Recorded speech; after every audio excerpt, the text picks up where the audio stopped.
Annyeong Korea, bienvenue dans cette nouvelle vidéo où je vais vous parler un peu de mon stage en Corée. Donc aujourd'hui on va passer une journée ensemble au total.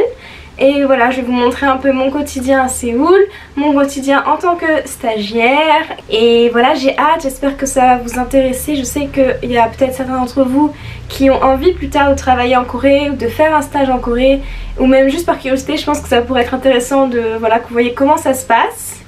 Et voilà, c'est parti. Donc là il est 8h30 du mat, je viens de m'habiller, de me préparer. Et je vais devoir aller prendre mon bus pour aller au boulot, pour arriver entre 9h et 9h15, c'est assez chill. Mais du coup là il va falloir quand même que je m'active pour pouvoir aller prendre mon bus, sinon je vais le rater. C'est parti.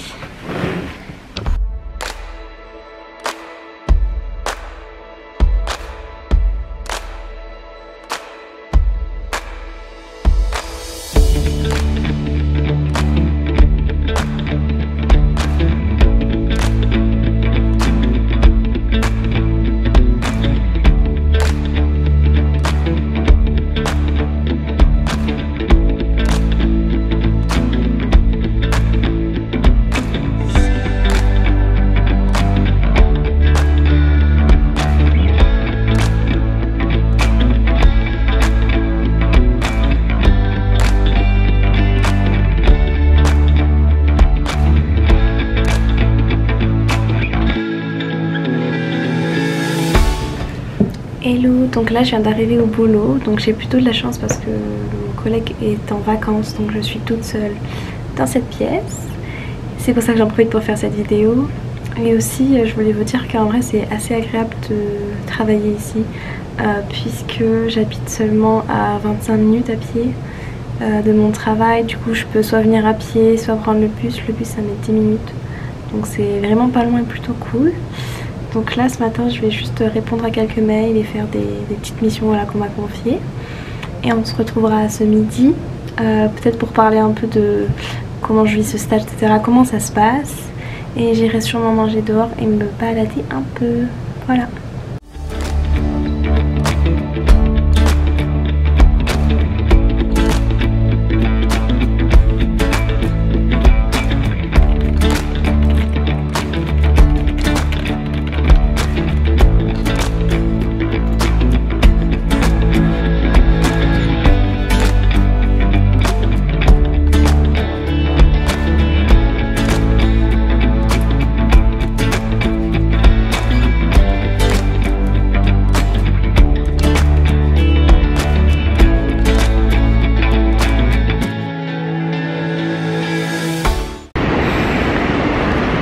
Hello, je suis allée au CEO habituel et il y a le gérant, il a essayé de me parler en coréen parce que du coup il me voit tout le temps, donc je pense qu'il voulait un peu discuter avec moi, sauf que mon accent était nul à chier, j'ai pas réussi à aligner 3 mots donc c'était la catastrophe. Et du coup j'étais là en mode oui ça fait 6 mois que je reste ici, mais je lui ai dit 6 ans, enfin c'était horrible, j'étais paumée. Enfin, hello, je bascule en voix off pour vous parler un peu parce qu'il y avait tellement de bruit avec les crayons lexicales qu'on n'entendait absolument rien. Donc ensuite je me suis dirigée vers la Namsan Tower pour aller déjeuner puisque c'est vraiment à 10 minutes à pied de mon travail, ce qui est trop génial. Voilà, ici vous me voyez partir en direction de la tour. Il faisait un peu beau et finalement ça s'est un peu grisâtré, je ne sais pas comment on dit. Mais bon c'était quand même sympa et finalement s'il a fait un peu chaud, c'était un peu dur de monter les marches. J'ai un peu sué, je l'avoue. Mais donc voilà, après vous pouvez admirer les superbes vues qu'on a depuis ce parc. Où j'étais allée que le printemps, mais c'est l'été vraiment que c'est le plus féerique, c'est le plus vert. Donc c'est vraiment le plus agréable d'y aller l'été, même si bon du coup il fait un peu chaud. Et ici c'était un passage où j'avais essayé de communiquer mais voilà on ne m'entendait pas. Donc je vous présentais en fait, il y a un parc à peu près à mi-hauteur à la Namsam avant de monter tout en haut. Donc oui je suis pas montée tout en haut de la tour parce que je voulais pas être dégoûtante de sueur non plus pour mon travail l'après-midi. Mais du coup il y a un parc à peu près ici à mi-hauteur où il y a souvent des couples qui viennent se balader avec leurs chiens, avec leurs enfants. Le soir il y a plus de monde que la journée. Et là j'essaie de trouver un petit coin à l'ombre pour déjeuner au bout. Et ensuite la Namsan Tower. J'ai du mal à trouver où me poser là, mais il y a du vent, ça fait trop du bien. Oh, un chat! C'est raté. Ah, mais il y a des marches devant là, donc ça va peut-être être bien. Je pense un peu hors chaud, mais les courants d'air font du bien. Et cette nature, c'est un truc de fou. Petit update, j'ai trouvé un banc mais près du parking. Je suis toute rouge. Oh my god. Je suis toute rouge. Donc j'ai trouvé un banc près du parking, près des cigales, meilleur endroit du monde. Mais bon, moi je vais pouvoir me poser et manger parce que là je commence vraiment à avoir faim. Chicken mayo x2. Et ensuite, café latte. Voilà.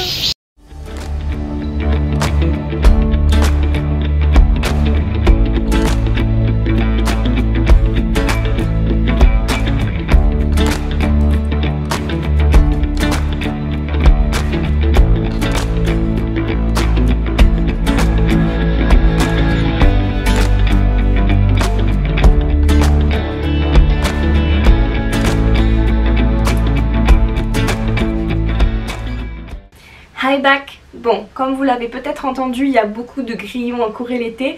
Du coup, on ne comprend absolument rien à ce que je dis, donc je vais un peu reprendre ce que j'ai dit là-bas, ici chez moi, au calme. Donc je vous parlais un peu de mon stage en Corée, comment ça se passait. C'est vrai que moi j'ai la chance de faire un stage dans un organisme qui est français. Donc j'ai des collègues qui sont à la fois français et coréens, mais je parle essentiellement français à mon travail, parfois anglais, mais absolument pas coréen vu que j'ai un niveau de coréen qui est faux débutant, on va dire. Je peux placer quelques petites phrases, mais je suis pas capable de faire une conversation. Donc j'ai vraiment eu la chance de pouvoir trouver un stage où je n'ai pas à parler coréen. C'est vrai que si vous parlez c'est encore mieux, mais sinon c'est très handicapant en Corée si vous voulez trouver un stage ou un travail plus tard.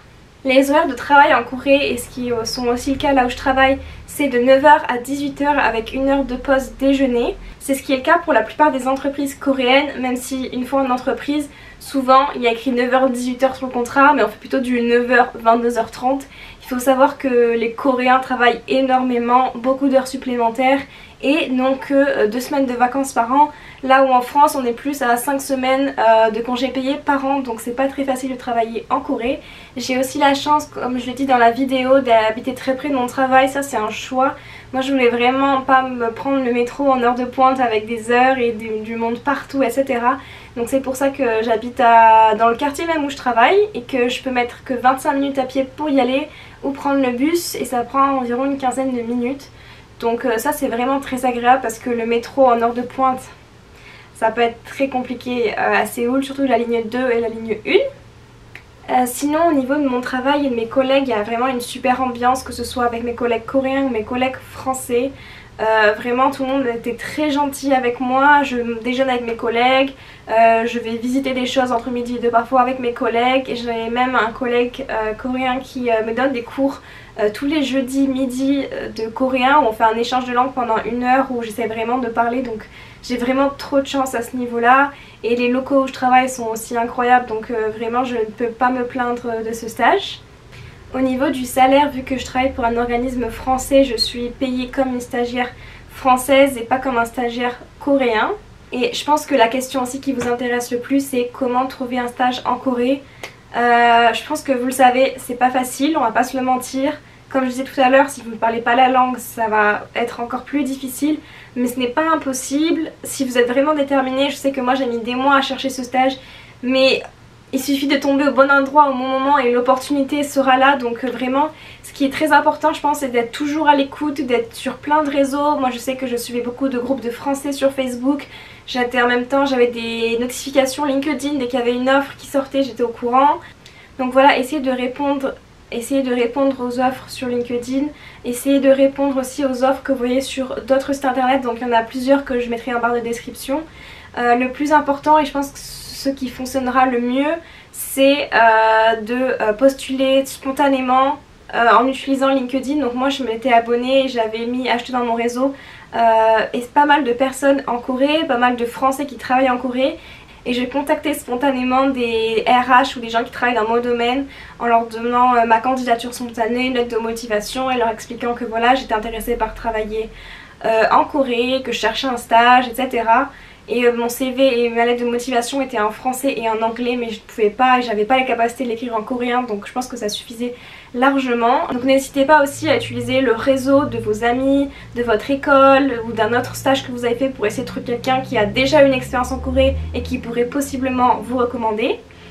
En fait, il va y avoir assez peu d'offres de jobs et de stages. Donc il faut vraiment, si vous voulez trouver quelque chose, pousser de vous-même et poster des candidatures. Donc comme je l'ai dit, moi je le faisais et sur LinkedIn et sur des sites internet qui pouvaient m'intéresser.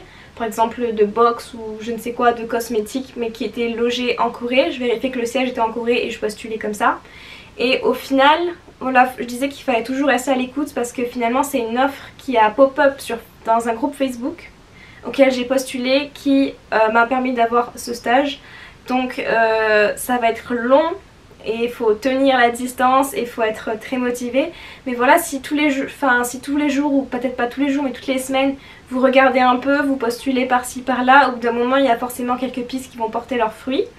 Mais si vous avez vraiment envie de faire ça, je sais que c'est difficile mais restez motivé. Moi ça m'a pris beaucoup de mois pour le faire. Puis il y a eu le Covid, j'ai dû repartir de zéro. Donc c'est pas impossible. Enfin voilà, il faut vraiment démarcher, être proactif. Et c'est possible si c'est vraiment votre objectif de trouver un stage ici. C'est possible, donc allez-y, ne lâchez rien et bon courage, je suis avec vous.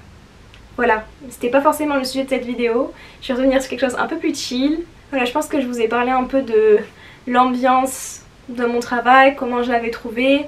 Là dans cette vidéo je vous montre un peu mon quotidien, donc j'espère que ça vous donnera un maximum d'informations sur être stagiaire en Corée. Et si vous avez d'autres questions auxquelles je n'ai pas pensé, n'hésitez pas à laisser un commentaire tout simplement ou à me contacter en privé sur Instagram où je pourrai vous répondre.